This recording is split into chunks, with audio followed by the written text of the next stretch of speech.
Hello everyone. एक बार फिर मैं आप लोगों के बीच उपस्थित हूँ मैथ के कुछ इंपॉर्टेंट क्वेश्चन को लेकर। तो एक बार फिर नसीरी अनअकैडमी में आपका स्वागत है। आइए कुछ इंपॉर्टेंट मैथ के क्वेश्चंस को देख लेते हैं जो कि कल आपके इम्तिहान के लिए बहुत अहम है। क्वेश्चन आपके स्क्रीन पर, जिसमें कि आपको सही उत्तर चुनना है। आपको तो पता ही होगा, आज आप लोगों ने उर्दू का इम्तिहान दिया है 17 तारीख को, जिसमें 100 ऑब्जेक्टिव होते हैं और 50 का आंसर देना पड़ता है। 50 गोला आपको लगाना ही होगा 50 नंबर के लिए। तो उसी तरह 18 फरवरी को भी आपको मैथ का 100 ऑब्जेक्टिव एमसीक्यू जिसको कहते हैं, मल्टीपल चॉइस क्वेश्चन, वो आपको मिलेंगे, जिसमें से आपको 50 का सही उत्तर देना है। उसी 50 का जो आपको 100% श्योर लगे। ओके, तो आइए आज का वीडियो शुरू करते हैं। पहला एमसीक्यू यानी कि पहला ऑब्जेक्टिव क्वेश्चन, यदि A X square plus B X plus C बराबर 0 के मूल समान हो तो निम्नलिखित में से कौन सत्य है। मूल तो आपने पढ़ा ही होगा मैथ की परीक्षा में, मैथ की किताब में। साल भर आपने मैथ का तैयारी किया है। यहाँ 4 ऑप्शन है। बी स्क्वायर बराबर plus minus 4ac, B square बराबर 4ac, बी स्क्वायर बराबर 4a 4c और बी स्क्वायर बराबर 4a। तो इसमें से आपको बताना है कि सही जवाब कौन सा है। तो इसके सही जवाब की अगर हम लोग बात करें, एक का आंसर हो जाएगा ख नंबर, यानी कि बी स्क्वायर बराबर 4ac। ये है समान मूल का आंसर। अब हम लोग चलते हैं दूसरे नंबर की तरफ। यदि x square plus 3x plus 12 बराबर 0 तो x का मान निम्नलिखित में से कौन है। पूर्णांक, भिन्न संख्या, अपरिमेय संख्या या वास्तविक नहीं।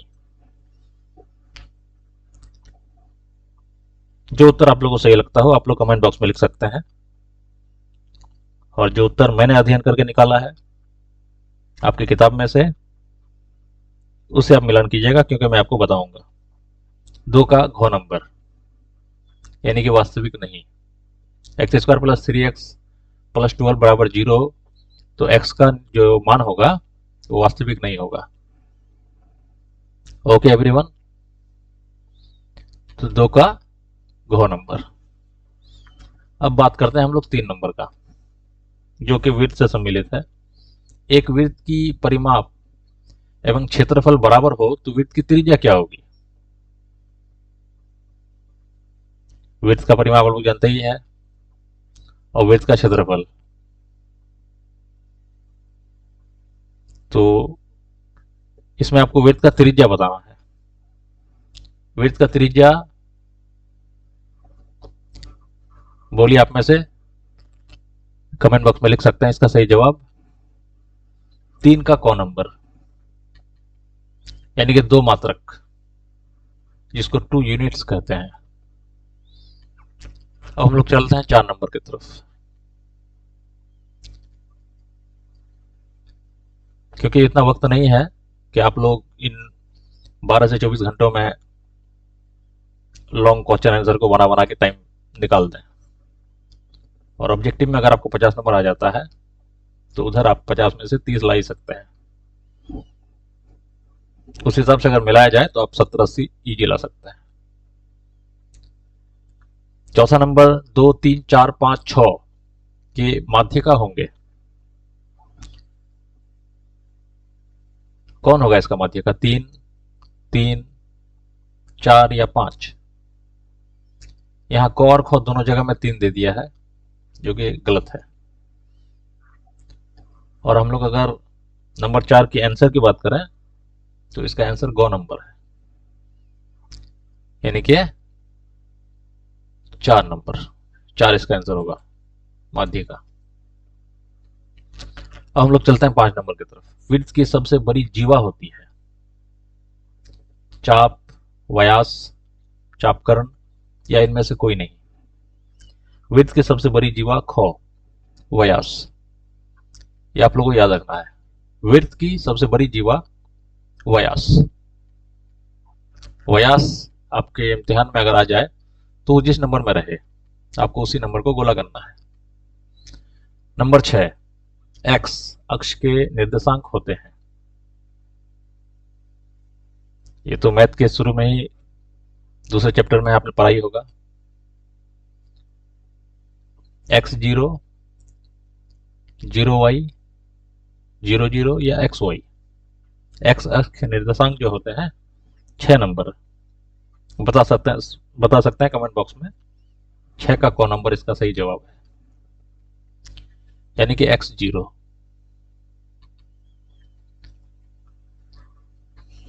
2 sin 58 degree by cos 32 degree का मान होगा। यहाँ sin 58 degree by cos 32 degree का जो मान आप निकालिएगा उसी को आपको 2 से गुना करना है। जिसको आपको याद रखना है, ये जो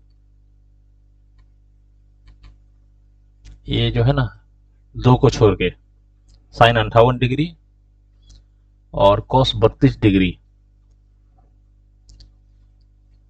इसका मान आपको 1 ही मिलेगा। तो उस हिसाब से अगर हम लोग 2 को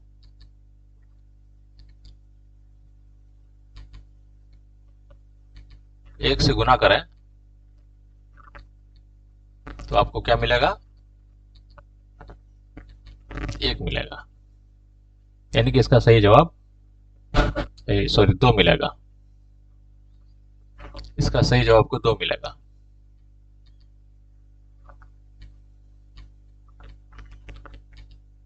इस तरह आपको हल करना है। यानी कि इसका घ नंबर सही जवाब है। 7 का आंसर 2। अब हम लोग 8 नंबर की तरफ चलते हैं। आज हम आपका ज्यादा वक्त बर्बाद नहीं करेंगे। 10 ऑब्जेक्टिव मुझे बताना है, कैसे हल किया जाता है ये तरीका बताना है। फिर हम लोग कुछ लॉन्ग और क्वेश्चन का बात करेंगे और फिर मैं आपसे विदा ले लूंगा। फिर आप अपना तैयारी कीजिए। और मुझे उम्मीद है इन सारे सवालों में से आपको कल के परीक्षा में बहुत हेल्प मिलने वाला है। किसी घटनाओं की प्रायिकताओं का योग होगा। इस बीच आप लोग चैनल को सब्सक्राइब कीजिए और शेयर कर दीजिए अपने दोस्तों के पास, ताकि वो लोग भी मैथ को आसान शब्दों में समझ सके। किसी घटनाओं की प्रायिकताओं का योग होगा 0, -1, 1 और 2। यह है 8 नंबर का सवाल आपके स्क्रीन पर। अगर आप लोगों ने पढ़ा होगा तो आंसर आप लोग को आता होगा। किस घटनाओं का प्रायिकता का योग होता है? 8 का गौ नंबर नोट रखिए आप लोग दिमाग में। यानी किसी भी घटना का जो प्रायिकता होता है उसका जो योग होता है वो 1 ही होता है। ओके, अब हम लोग चलते हैं 9 नंबर की तरफ। एक चर में रैखिक समीकरण का व्यापक रूप ax + b = 0, ax = b, ax = -b + c और ax जो कि बड़ा है b से। बताइए इन चारों में से कौन हो सकता है? 9 नंबर का सही जवाब है दोस्तों ए, यानी कि क नंबर। ax + b = 0। अब आज का आखिरी ऑब्जेक्टिव यानी कि 10 नंबर। यदि √3 sec थीटा = 2 तो थीटा का मान होगा। If √3 sec theta = 2 then theta will be 0 degree, 30 degree, 45 degree और 60 डिग्री। यहां आपको कुछ नहीं करना है, सेक थीटा को एक तरफ रखना है और √3 को 2 के नीचे लेके आना है और फिर बताना है कि सेक का कौन सा थीटा का मान 2/√3 होता है। ये आप लोगों ने टेबल से याद किया ही होगा 10 क्लास का, जो कि आपको अध्याय 8 में मिलता है। तो 10 का सही जवाब है ख नंबर, यानी कि 30 डिग्री। इसका मतलब हुआ कि सेक 30 डिग्री बराबर होता है, ये है आपका 30 डिग्री। अगर हम लोग इसको ऐसे लिखें, ये आपका 2 नंबर में आ भी सकता है, इसको आप ऐसे हल कर सकते हैं। √3 sec theta is equal to 2। तो यहां पर सेक थीटा आपको इस पार रख देना है लेफ्ट साइड में, और 2 के नीचे √3 ले जाना है राइट साइड में। जैसा आप लोगों ने टेबल में देखा होगा, ये सेक 30 डिग्री थीटा की जगह आएगा, इसी का मान होता है 2/√3। इस तरह के सवाल आपको मिलेंगे कल के एग्जाम में। ये एक सवाल ऐसा उदाहरण है जो कि आपको ये बता रहा है कि उस टेबल से आना ही है, चाहे tan थीटा का आए या cos थीटा का आए या sin थीटा का, किसी भी थीटा का आए। तो ये आपको ध्यान में रखना है कि सेक 30 डिग्री बराबर 2/√3 होता है। ओके एवरीवन, हम लोग अब चलते हैं कुछ शॉर्ट क्वेश्चन की तरफ, जो कि 2 नंबर से रिलेटेड होता है।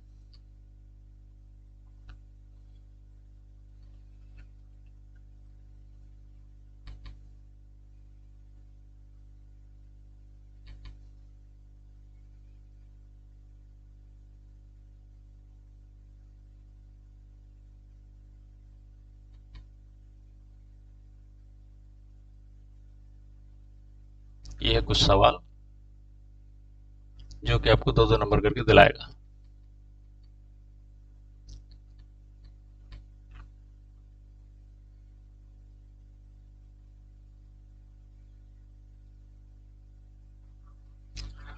इक्कीस नंबर से आपका शुरू है 2 नंबर या क्वेश्चन। ये उस टाइम के क्वेश्चन का मॉडल है, ये मिलेगा आपको कल के क्वेश्चन में, जो कि यहाँ 21 नंबर है। कल आपको मिलेगा 100 ऑब्जेक्टिव के बाद, यानी कि खंड ख में मिलेगा। ठीक है दोस्तों, द्विघात बहुपद ज्ञात करें जिनका शून्य √3 + 1 एवं √3 - 1 है। अगर आप लोगों ने पढ़ा होगा तो आपको पता होगा कि मूलों का योगफल और मूलों का गुणनफल को किस तरह हल किया जाता है, तब जाके द्विघात बहुपद तैयार होता है। ये मैंने कुछ सवाल का मॉडल आपको दिखाने के लिए इसको सामने लाया है। बात करें नंबर 22 का,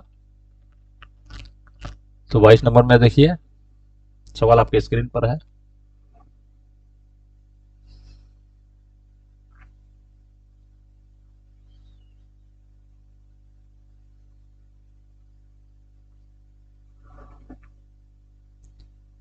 A1/A2, B1/B2 और C1/C2 का तुलना करें और बताएं कि रैखिक समीकरण इतना और इतना संगत है या असंगत है।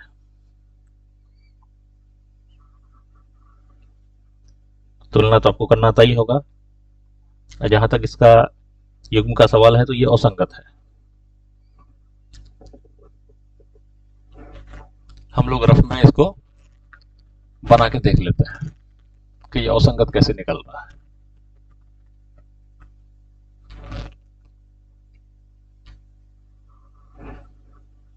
क्वेश्चन नंबर 22,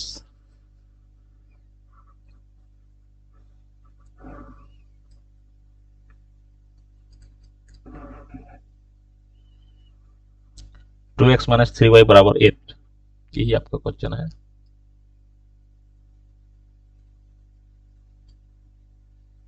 आपको सिर्फ तरीका समझ लेना है। 2x माइनस 3y बराबर 8,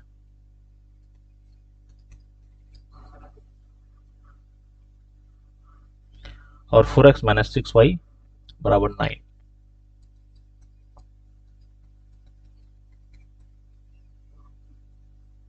एक बार हम लोग क्वेश्चन को देख लेते हैं।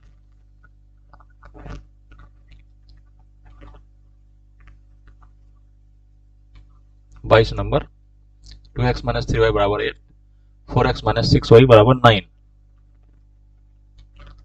अब हम लोग चलते हैं उसको हल करने की तरफ।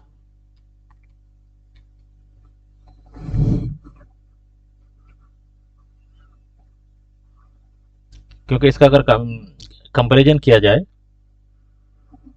x by a1/a2, b1/b2, c1/c2 से, आपको इसको तैयार करना होगा। आपको इस स्थिति में लिखना है उसको, a1/a2 बराबर b1/b2 बराबर c1 सॉरी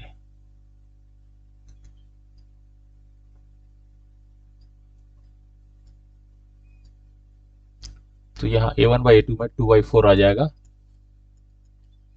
c1/c2 में -3y -6 आएगा b1/b2 में, और c1/c2 में 8/9 आ जाएगा। ठीक है दोस्तों, यहाँ माइनस से माइनस कट जाएगा, 3 दूनी 6 कट जाएगा, यहाँ 2 दूनी 4 कट जाएगा। तो अगर हम बात करें, ये 1/2 होता है, ये भी 1/2 होता है, और ये 8/9 होता है, जो कि ये दोनों से ये असमान है, यानी असंगत है। इसीलिए इसका जो आंसर होगा वो असंगत होगा।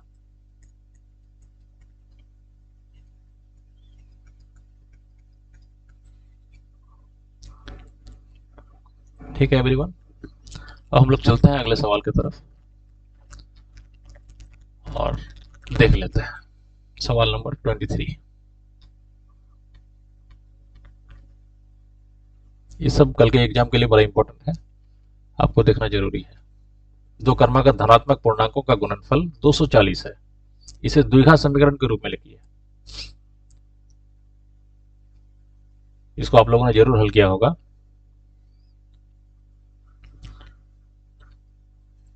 कि द्विघात समीकरण मतलब जो कि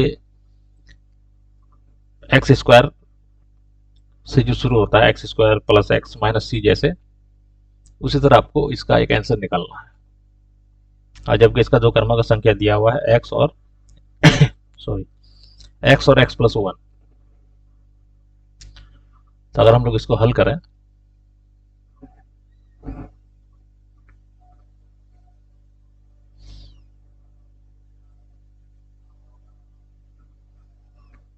ये देखिए आपका, हम यही इसको हल कर लेते हैं बस आप लोगों को समझाने के लिए। दो क्रमागत संख्या, माना दो क्रमागत संख्या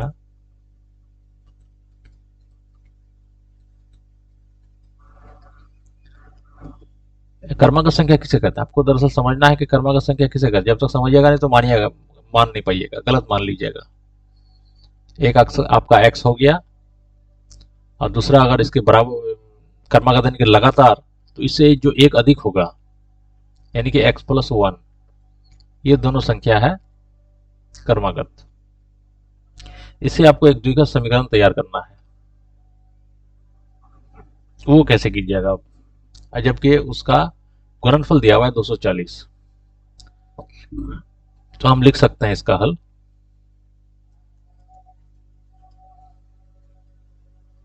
x इंटू एक्स प्लस 1 बराबर 240। गौर से समझिएगा, आपको इस तरह हल करना है। फिर आपको इसको गुना कर देना, x को x से गुना करेंगे हम, एक्स स्क्वायर होगा प्लस, क्योंकि ये प्लस है, फिर x को 1 से गुना करेंगे तो x होगा, इक्वल टू 240। ठीक है दोस्तों, तो x plus x square plus X minus 240 यानी कि 240, जो कि इस पर आ जाएगा चिन्ह बदलते हुए, जो कि माइनस में आएगा। ये होगा आपका एक द्विघात समीकरण, इस पर आप 0 लिख सकते हैं। बस यही छोटा सा काम आपको करना है और आंसर आपका निकल जाएगा। ये 2 नंबर आपके हाथ से जाएगा नहीं। ठीक है दोस्तों, अब हम लोग आगे बढ़ते हैं।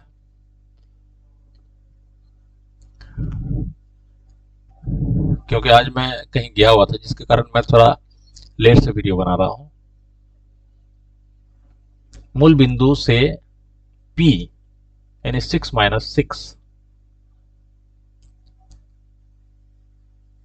को आप x कह सकते हैं, माइनस 6 को y कह सकते हैं, उसकी दूरी निकालें।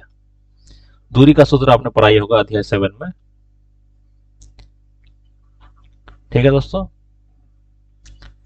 मूल बिंदु, जिसको मूल बिंदु आपका ऑब्जेक्टिव में भी आता है, याद रखिएगा। मूल बिंदु को अगर आए तो उसको 0 0 आपको लिखना है, तो उसमें x भी 0 होता है, y भी 0 होता है। तो आप यहाँ मूल बिंदु को 0 0 मान लीजिएगा और P 6 माइनस 6 दिया हुआ है, और फिर आपको हल करना है उस फॉर्मूले से, जो कि root over x1 minus x2 y1 minus y2, और उसको प्लस कर देना है। फिर आपका आंसर आपके सामने होगा। ये होगा d का फॉर्मूला। d मतलब डिस्टेंस, उसी को दूरी कहते हैं, जिसमें x2 माइनस x1 का whole square plus y2 minus y1 का होल स्क्वायर होता है।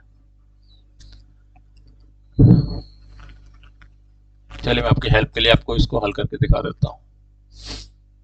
ये आपको देख लेना है, क्वेश्चन एक बार देख लीजिए। मूल बिंदु, जिसको हम लोग 0 0 लिखेंगे, और P 6 माइनस 6 दिया हुआ है, इसका दूरी निकालना है।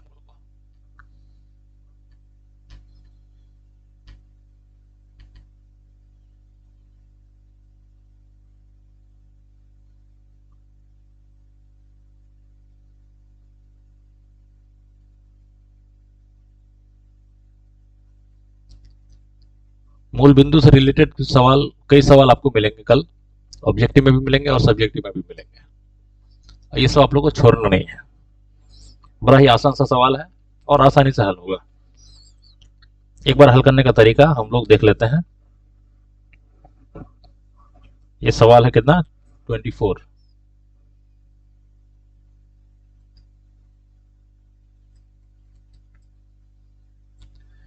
मूल बिंदु देख लीजिए, मूल बिंदु जहां आपको नजर आए, चाहे ऑब्जेक्टिव हो या सब्जेक्टिव हो, उसको आपको 0 0 मान लेना है।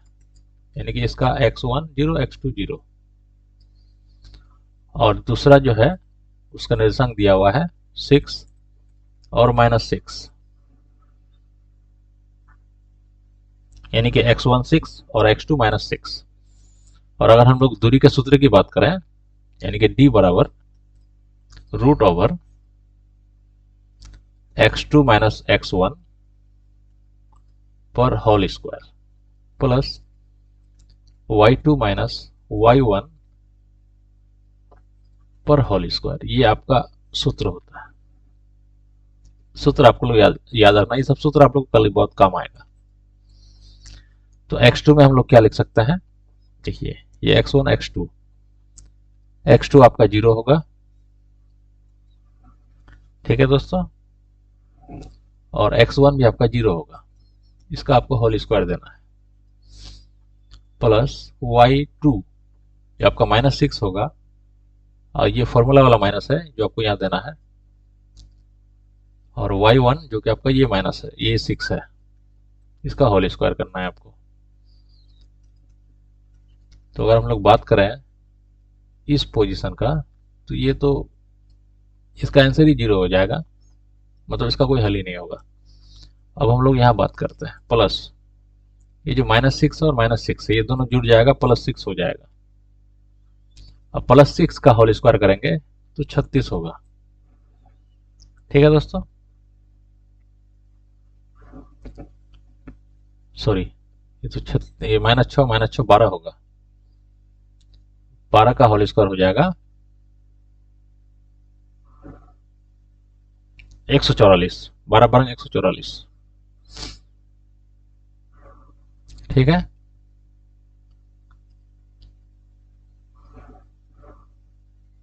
माइनस 6 तो 12 इंटू 12 144 होता है। ये आप लोग गुना करके देख लीजिएगा।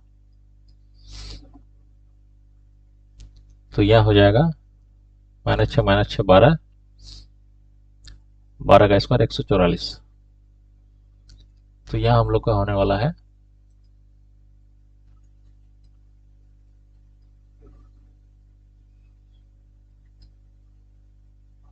144। अब जहां तक 144 को हल करने की बात है तो वो सिंगल रहेगा यहाँ पर। तो 144 को हम लोग हल कर सकते हैं, जैसे 6 गुना 6, ठीक है, 6 6 36।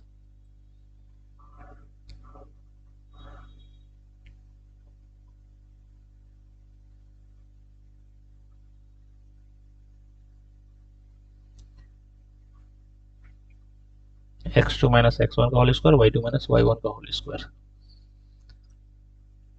माइनस 6 का होल स्क्वायर, 6 और 6 12 का स्क्वायर, 144, 144, 6 चौका 36, 36 दूनी 72, 72 दूनी 144 होगा, यानी इसका सबका जोड़ा मिल रहा है। तो आप कह सकते हैं यहाँ से 6 बाहर आ जाएगा और यहाँ से 2 बाहर आ जाएगा।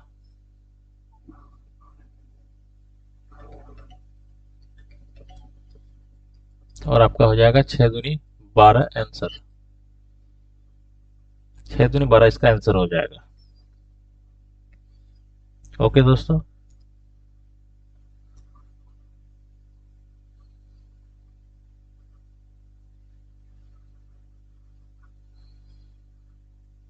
आप लोग इसको नोट कर लीजिए।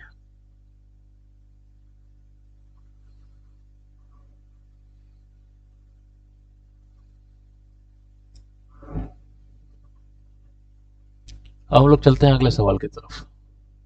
इस सबको आप लोग को फॉर्मूला बड़ा ध्यान से याद रखना है, क्योंकि आप लोग को ऑब्जेक्टिव में बहुत काम आने वाला है।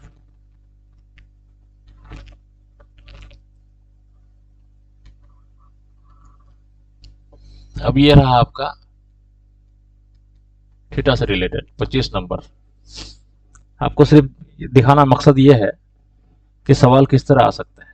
सिद्ध करें कि tan cube theta minus 1 by tan theta minus 1 बराबर sec square theta plus tan theta.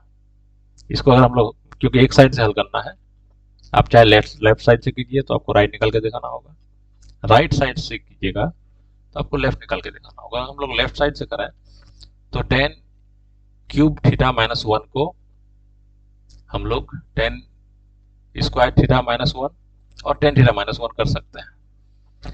तो फिर यहाँ से ऊपर से एक tan थीटा माइनस 1 से नीचे वाला एक tan थीटा माइनस 1 कट जाएगा, और यहाँ जो tan स्क्वायर थीटा माइनस 1 बचेगा उसको हम लोग हल करेंगे और हल करके ये निकालेंगे। 26 नंबर 336 और 54 को यूक्लिड विभाजन एल्गोरिथम विधि से मौसो निकालें। ये तो आप लोगों ने पढ़ा ही होगा, अध्याय 1 में ही है, 1.1, जो कि आसान विधि से निकलता है। दो घनों में प्रत्येक का आयतन 64 सेंटीमीटर क्यूब है के संलग्न फलकों को मिलाकर घनाभ बनाया गया है, तो प्राप्त घनाभ का पृष्ठ क्षेत्रफल निकालिए। ये सब अध्याय 13 से रिलेटेड है, आपका क्लास 10 में ये अध्याय 13 में आपको ये सब सवाल मिलेंगे। 27 नंबर आप लोग को हल कर लेना चाहिए, जो कि बड़ा इंपॉर्टेंट है। ये 2 नंबर तो छोड़िए, अब के डेट में 5 नंबर में भी आ सकता है। घनाभ का पृष्ठ क्षेत्रफल आप तो अपना पढ़ाई होगा, 2 into LB plus BH plus LH, ये इसका फॉर्मूला होता है। घनाभ का फॉर्मूला आपको याद रखना है, और जो घन का आयतन होता है वो होता है V बराबर A क्यूब। ओके दोस्तों, आप लोग वीडियो को रोक के भी हम मेरी बातों को दोबारा सुन सकते हैं, जो कि आपके लिए बड़ा हेल्पफुल होगा। यहाँ घन की एक भुजा को आप x मान सकते हैं, x सेंटीमीटर, ठीक है, क्योंकि यहाँ दो घनों को मिलाना है आपको, फिर एक घनाभ निकालना है, फिर एक घनाभ का आपको आयतन बताना है, सॉरी पृष्ठ क्षेत्रफल। तो घनाभ का पृष्ठ क्षेत्रफल का फॉर्मूला आपको याद रखना है। इसमें 2 फॉर्मूला आपको काम आएगा, मैं आपको लिख के यहाँ दिखा देता हूँ। पहला, क्योंकि आपको 2 घनाभ को मिलाना है, ठीक है, तो उसके लिए आपको घनाभ का आयतन पहले 2 एक घनाभ का आयतन निकालिएगा, फिर उसको डबल करके जोड़ दीजिएगा। मैं आपको दिखा रहा हूँ। जैसे यहाँ क्योंकि दो घनों का आयतन निकालना है, तो और जो कि दिया हुआ है 64, तो इसकी एक भुजा निकालना है। अगर हम लोग घन का आयतन का बात करें, अगर घन का आयतन को हम लोग स्मॉल भी मान लेते हैं, सॉरी,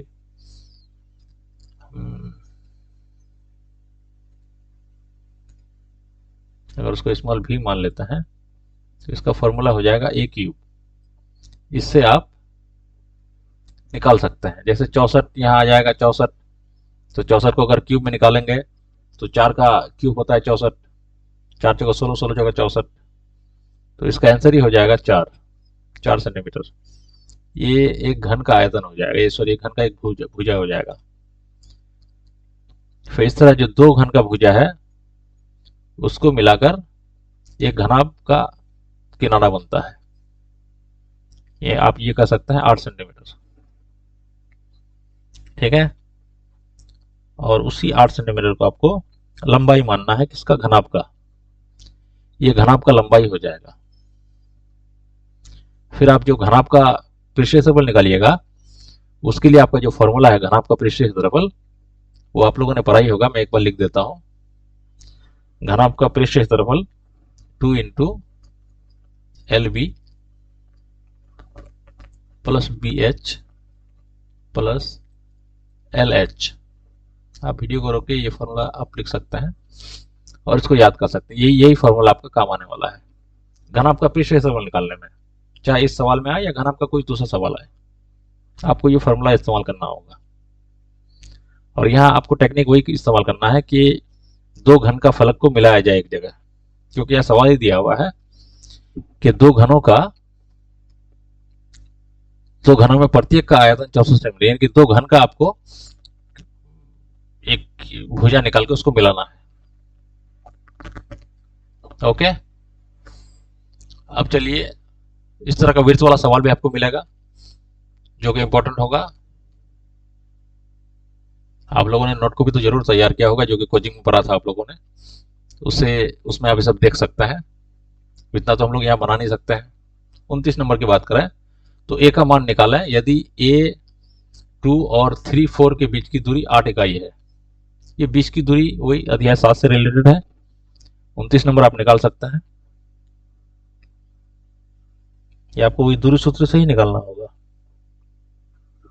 ठीक है दोस्तों।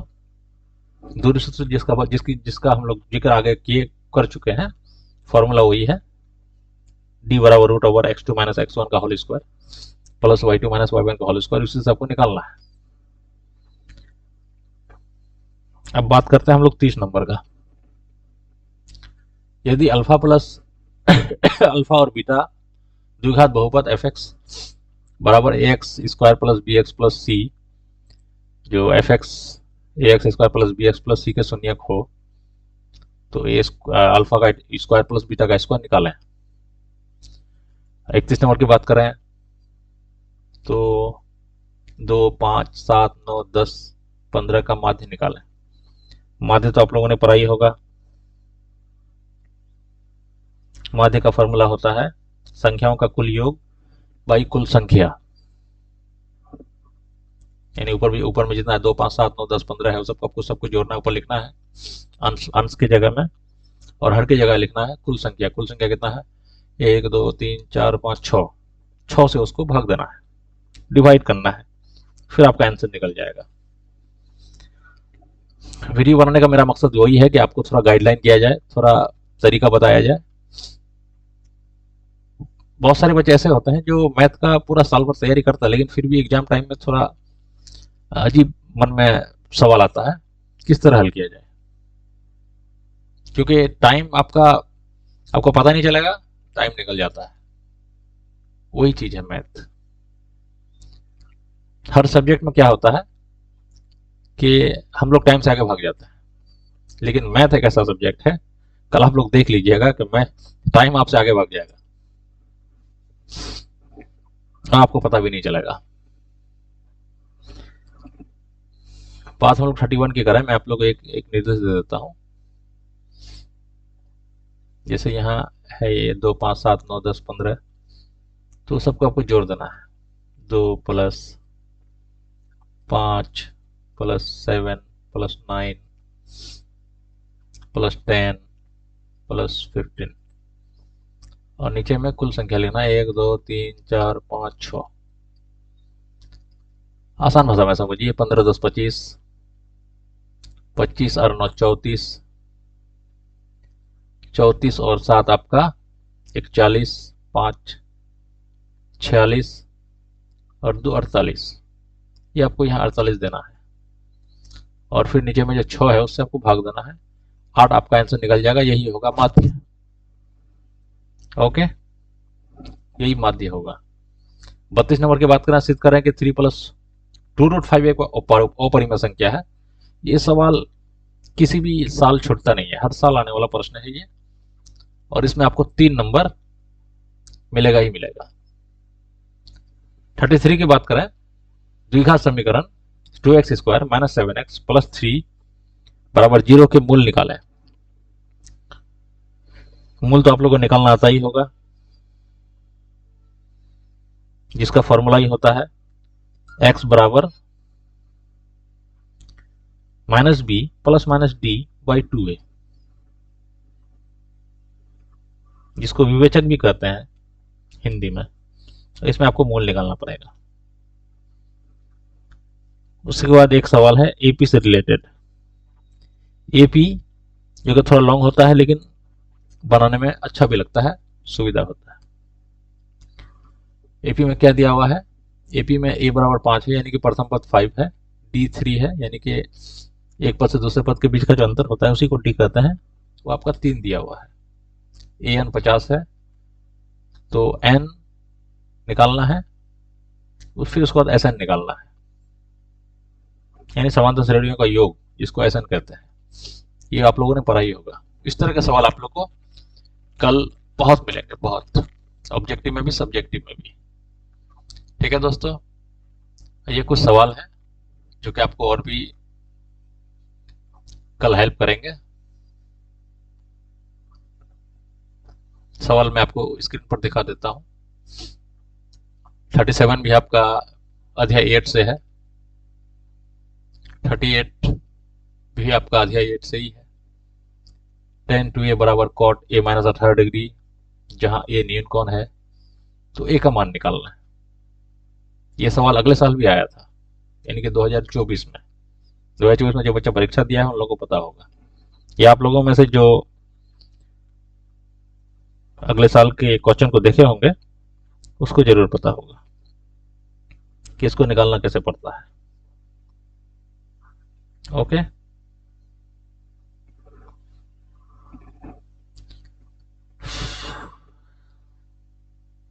फिर बहुलक का सवाल, परिमेय संख्या से के सरल रूप में व्यक्त करें। किसी संख्या का व्युत्क्रम का योग 10/3 है तो संख्या ज्ञात करें। ये आपका 41 नंबर में है। ये 41 हम लोग का लास्ट है, यहाँ से हम लोग वीडियो को समाप्त करने वाले हैं। अब 41 का सवाल भी बड़ा इंपॉर्टेंट है। व्युत्क्रम का मतलब होता है उसको, जैसे मान लिया आप किसी संख्या को x मान लीजिएगा तो उसका जो एक व्युत्क्रम बनिएगा वो x/1 ले लीजिएगा। ओके, सॉरी 1/x ले लीजिएगा। मान लीजिए किसी संख्या को आप x माने तो उसका जो व्युत्क्रम होगा 1/x होगा। फिर x और 1/x का प्लस कीजिएगा आप, क्योंकि इसको व्युत्क्रमों का योग 10/3 है। ये आप सवाल में देख सकते हैं, हाईलाइट करके आप उस सवाल को देख सकते हैं, क्योंकि उसके व्युत्क्रम का जो योग है ये योग है, मतलब प्लस करना है उसको, वो 10/3 है। ठीक है दोस्तों, इस तरह से हल करके आप इसका आंसर निकाल सकते हैं। ये सवाल जो है ये कई बार पूछा जा चुका है, इसको आप लोग एक बार हल करके देख लेते हैं। चलते हैं हम लोग रफ में।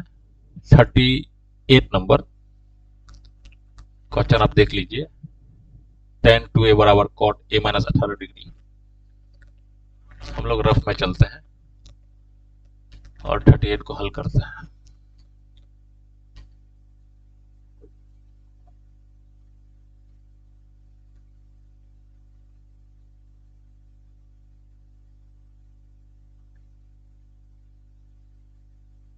क्वेश्चन आप लोगों ने लिख लिया होगा, मेरे साथ साथ आप लोग अपने कॉपी में लिख लीजिए क्वेश्चन को।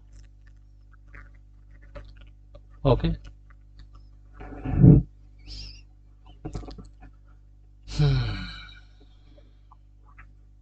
क्वेश्चन 38। बहुत मेहनत लगता है दोस्तों को चैनल को आप लोगों के लिए बनाने में, तैयार करने में क्वेश्चन, फिर उसका आंसर तैयार करने में, फिर उसको हल करने में। तो आप लोगों से बस इतना ही गुजारिश है कि वीडियो को सब्सक्राइब कीजिए चैनल को, और लाइक कर दीजिए।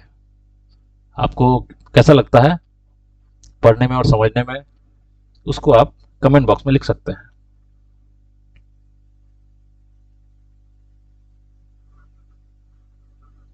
ये है आपका स्क्रीन पर 38।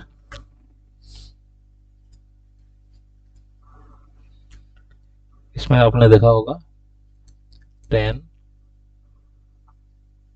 2a। 10 2a क्या है? Cot a minus 180 degree.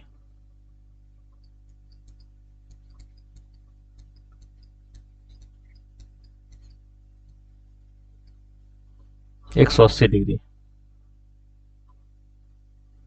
ठीक है। इसको हम लोग एक नीन कोण कह सकते हैं, ये एक नीन कोण है। क्वेश्चन एक बार फिर देख लेते हैं 38 नंबर का। 10 2a बराबर कॉट a माइनस 18 डिग्री है, सॉरी 18 डिग्री, 180 डिग्री लिख दिया।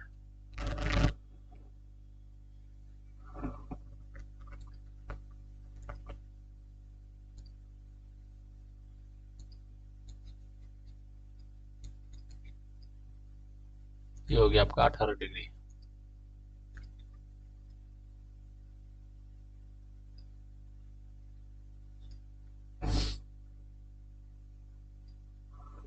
इसका हल देख लेते हैं एक बार।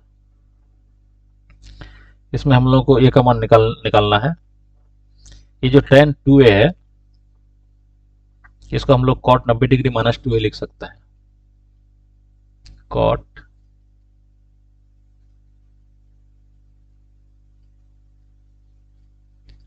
90 डिग्री माइनस 2a, क्योंकि cot 90 डिग्री माइनस a का मान ही होता है tan a। मतलब आप कह सकते हैं cot 90 डिग्री माइनस थीटा बराबर tan थीटा।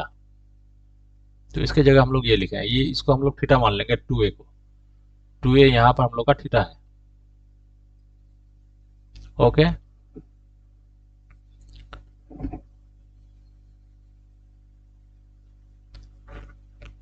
क्वेश्चन शायद हम लोग फिर गलत लिखे हैं, यहाँ पर एक बार देख लेते हैं। बराबर है शायद,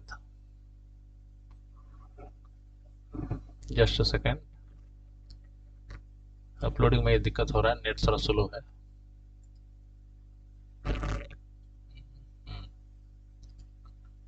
हाँ, यहाँ बराबर है tan 2a बराबर cot a minus 18 degree.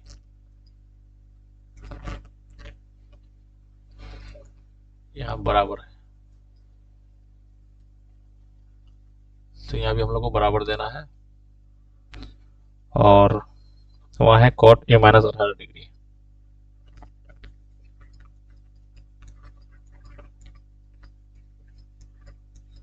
Okay,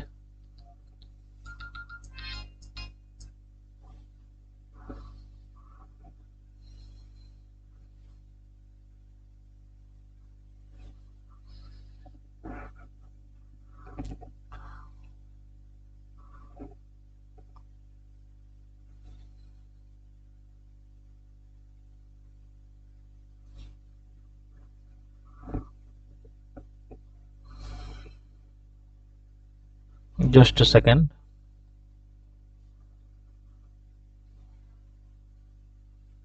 तो 90 डिग्री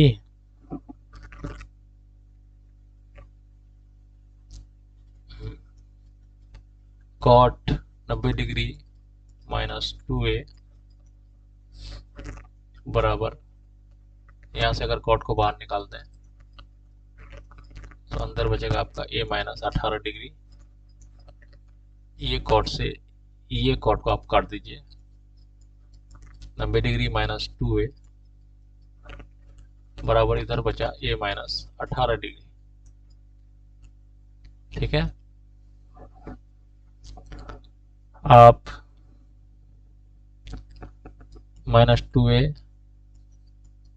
ये प्लस a को इस पार लाइए माइनस a में, इधर माइनस 18 डिग्री है, और ये जो प्लस 90 डिग्री है इसको लाएंगे इस पार माइनस 90 डिग्री में। तो ये माइनस 2 और माइनस a माइनस 3a हो जाएगा। इधर आपका माइनस 18 डिग्री और माइनस 90 डिग्री आपका हो जाएगा माइनस 108 डिग्री, क्योंकि दो माइनस मिलके प्लस होता है और चिन्ह माइनस का ही रहता है। फिर ये माइनस से माइनस आपका कट जाएगा, तो इधर बचेगा a बराबर 108 डिग्री बाई 3 को यहाँ लाएंगे, 3 तिया 9, 1 बचा 18, 3 छक्का 18, ये आपका 108 3 से घटा 36 बार में, तो ये a का मान हो गया आपका 36 डिग्री, जो कि आपका आंसर है। राइट, आप लोग लिख सकते हैं वीडियो को रोक के। हम आगे बढ़ते हैं।